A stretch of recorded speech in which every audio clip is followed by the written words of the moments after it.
19 नवंबर से ही इलाका में तनाव बढ़ रहा है जब एक अधिवक्ता आयोग सर्वेक्षण करने के लिए पहुंचा था, जिसका आदेश एक स्थानीय अदालत के एक याचिका पर दिया था, जिसमें आरोप लगाया गया था कि 16वीं सदी के मस्जिद के स्थान पर पहले एक मंदिर था।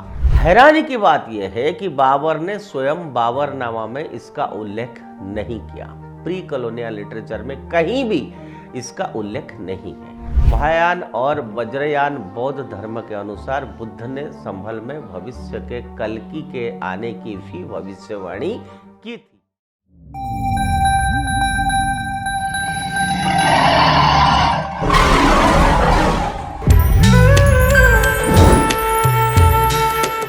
नमस्कार मित्रों, उदय इंडिया डिजिटल में आपका स्वागत है। मैं हूं दीपक कुमार रथ और आज इंडिया थिंग्स में यह बताना चाहता हूं कि उत्तर प्रदेश की संभल में हाल ही में हुई हिंसक झड़पों के बाद तनाव बना हुआ है, जिसमें 4 लोगों की मौत हो गई है। शाही जामा मस्जिद के न्यायालय द्वारा आदेशित सर्वेक्षण के खिलाफ बड़ी भीड़ के प्रतिरोध के कारण अशांति भड़की। 19 नवंबर से ही इलाका में तनाव बढ़ रहा है जब एक अधिवक्ता आयोग सर्वेक्षण करने के लिए पहुंचा था, जिसका आदेश एक स्थानीय अदालत के एक याचिका पर दिया था, जिसमें आरोप लगाया गया था कि 16वीं सदी के मस्जिद के स्थान पर पहले एक मंदिर था। मुसलमान और लिबरल्स ने तर्क दिया कि संभल बाबर द्वारा निर्मित एक ऐतिहासिक मस्जिद है, इसलिए इसे पूजा स्थल अधिनियम 1991 के तहत संरक्षण किया जाना चाहिए। यह पूरी तरह से झूठ है। संभल मस्जिद बाबर द्वारा नहीं बनाई गई थी, यह हाल ही में किया गया है अतिक्रमण है। संभल हिंदुओं के लिए एक बहुत धार्मिक महत्व रखता है। अयोध्या और मथुरा जितना ही महान है। महाभारत के 3.189 में उल्लेख है कि भगवान विष्णु कल्कि के रूप में संभल में जन्म लेंगे। कल्कि विष्णु के भावी अवतार है। स्कंद पुराण में भी संभल में एक विष्णु मंदिर का उल्लेख है। अब मेरा एक सवाल है, यदि बाबर ने सचमुच संभल में यह मस्जिद बनवाई होती तो मुस्लिम साहित्य में इसका उल्लेख होना चाहिए था। हैरानी की बात यह है कि बाबर ने स्वयं बाबरनामा में इसका उल्लेख नहीं किया।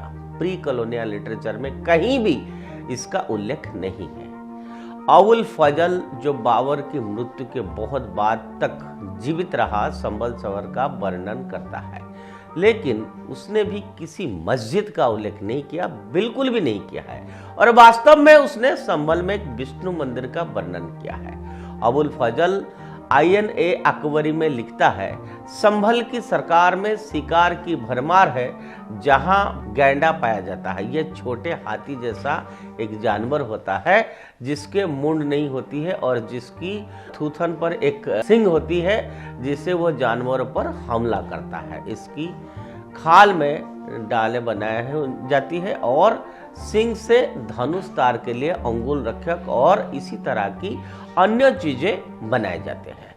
संभल शहर में हरिमंडल विष्णु का मंदिर नामक एक मंदिर है, जो एक ब्राह्मण का है, जिसके वंशजों से 10वां अवतार इस स्थान पर प्रकट होगा। यहाँ ध्यान देना चाहिए कि अबुल फजल ने एक मंदिर का वर्तमान रूप के वर्णन किए हैं। वहां एक मंदिर है और यही दर्शाता है कि अबुल फजल के समय 16वीं शताब्दी में भी एक विष्णु मंदिर मौजूद था। तब तक किसी बाबरी मस्जिद का कोई संकेत नहीं था। इसके बाद क्या हुआ, कोई ऐतिहासिक सुराग नहीं, रिकॉर्ड बहुत कम है। हालांकि भारतीय पुरातत्व सर्वेक्षण की रिपोर्ट हमें पूरे तस्वीर दिखाते हैं। कैंपवेल कार्लाइल भारत में सक्रिय पुरातत्व थे। 1871-72 में उन्होंने आगरा क्षेत्र का दौरा भी किया था। उन्होंने संभल में भी सर्वेक्षण किया और उनकी रिपोर्ट 1879 में ASI द्वारा प्रकाशित की गई थी। पुरातत्व नेता कैंपबेल ने यह उल्लेख करते हुए शुरुआत की कि संभल में मुख्य इमारत जामा मस्जिद है। मुसलमान इसके निर्माण का श्रेय मुगल सम्राट बाबर को देते हैं। हालांकि वे तुरंत ही उनकी धोखाधड़ी को उजागर करते हैं। वो बताते हैं कि कई मुसलमानों ने उनके सामने कबूल किया है कि संभल मस्जिद एक जालसाजी थी। बाबर के नाम वाला शिलालेख एक जालसाजी था। वह यह भी बताते हैं कि मुसलमानों को 1850 के दशक में तक यह जगह पर कब्जा नहीं मिला था। कैम्पबेल ने खुलासा किया कि यह इमारत मूल रूप से एक हिंदू मंदिर थी। मुसलमानों ने धोखाधड़ी के जरिए इसे अपने कब्जे लिया और फिर हिंदू इस जगह को वापस पाने के लिए अदालत गए, लेकिन मुसलमानों ने संभलों में अल्पसंख्यक हिंदुओं के खिलाफ झूठी गवाही देकर केस जीत लिया। इसके अलावा भी रिपोर्ट में यह भी कहा गया है कि मौजूदा इमारत मस्जिद नहीं है, इसे किसी बाबर ने नहीं बनवाया है। मौजूदा इमारत को राजा पृथ्वीराज चौहान ने हिंदू मंदिर के तौर पर बनवाया था। इसे अभी अभी मुस्लिम पूजा के लिए ले गए हैं और फिर से तैयार किया गया है। इसके अलावा मुसलमानों ने मूल हिंदू सामग्री को छिपाने के लिए दीवार को लेपित कर दिया। पुरातत्वविद को कई ऐसे स्थान मिले जहां प्लास्टर टूटा हुआ था। वह स्पष्ट हिंदू सामग्री और कला देख सकता है। मुसलमानों ने मूर्तियों को नीचे की ओर मोड़ दिया और उसी हिंदू सामग्री का उपयोग कर दिया उन्होंने फिर से। मुसलमानों ने इतनी मात्रा में पत्थर झील दिए कि संरचना की दीवारें पतली और घटिया हो गई। इस तरह एक राजसी मंदिर को इस मस्जिद में बदल दिया गया। पुरातत्वविद ने एक नालीदार स्तंभ जैसे कुछ टुकड़े भी खोदे। महायान और वज्रयान बौद्ध धर्म के अनुसार बुद्ध ने संभल में भविष्य के कल्कि के आने की भी भविष्यवाणी की थी। कालचक्र तंत्र का कहना है कि रुद्र चक्रित नामक कल्कि संभल से निकलेंगे।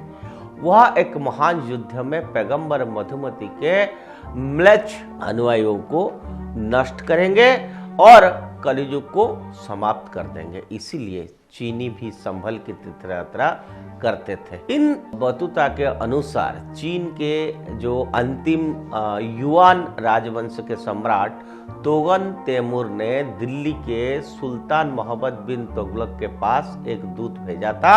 उन्होंने तुगलक से मूर्ति मंदिरों के पुनर्निर्माण की अनुमति मांगी। हालांकि तुगलक ने यह कहते हुए अनुरोध को स्वीकार कर दिया कि उनका धर्म इस्लाम उन्हें ऐसा करने की अनुमति नहीं देता है। उन्होंने चीन के सम्राट से इसकी बदलने की जजिया देने को कहा। संभल में हुई यह झड़प एक और उदाहरण है कि कैसे फर्जी कहानियां गढ़ी जाती है। पहले तो ये पुलिस से भिड़ गए और फिर पीड़ित कार्ड खेलना शुरू कर दिया कि पुलिस ने मुसलमानों को मारा, लेकिन रिपोर्ट बताती है कि वे अपने ही देसी पिस्तौल से मारे गए हैं। अब समय आ गया है कि हम उन्हें आईना दिखाएं और सच क्या है ये उनको बताएं। संभल तो सिर्फ एक चित्र है, एकमात्र उदाहरण है। ऐसे अनेक उदाहरण ऐसे उत्तर प्रदेश, मध्य प्रदेश, 64 जोगिन की मंदिर अगर कोई जाए तो वहाँ पर कोई देख सकता है कि आखिर हिंदू देवताओं के साथ, देवियों के साथ क्या नहीं किया गया है।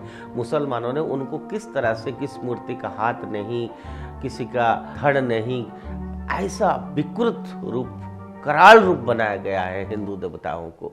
तो मित्रों, समय आया है कम से कम प्रमाण के साथ ये चीजें स्पष्ट होना चाहिए, क्योंकि अब भारत पूरे विश्व में आगे बढ़ रहा है। Bharat is going to be a developed nation. तो भारत का जो हिस्ट्री है, कल्चर है, रिच कल्चर है, ये पूरा देश विदेश में पता होना चाहिए। सच्चाई क्या है वो सामने आना चाहिए, यही संभल कहता है। आज के लिए इतना। उदय इंडिया में जुड़े रहिए। उदय इंडिया सब्सक्राइब करिए। भारत माता की जय।